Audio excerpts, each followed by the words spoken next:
And that's where I sort of became interested in issues related to environmental justice. Immersing myself in that context gave me a new appreciation of the way that the most impoverished communities in the US live. My name is Tejas Dinesh. I'm a senior from Cincinnati, Ohio, studying environmental engineering and history, and I'm this year's male recipient of the Algernon Sidney Sullivan Award. When I came to UA originally, my plan was to study engineering because I wanted to work on issues related to climate change, and I thought the best way to do that was to work on large-scale renewable energy projects.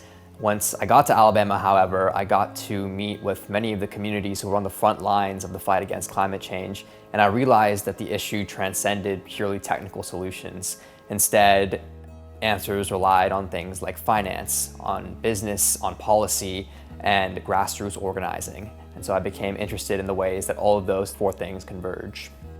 My sophomore year, I worked with a grassroots group called the Black Belt Citizens Fighting for Health and Justice. Through that experience, I sort of got to understand how private sector actors affected the communities that they engaged with.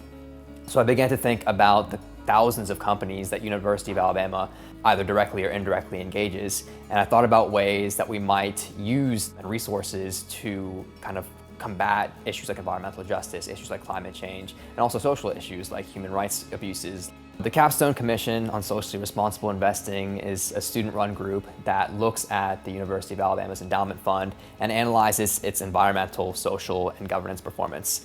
Basically, we are interested in looking at the non-financial impact of the investments within the endowment fund, and we're interested in improving that performance over time.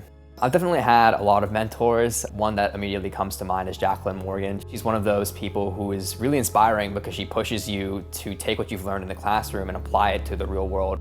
That kind of applied rigor and that pushing you to be the best that you can be has been absolutely catalyzing for my own growth.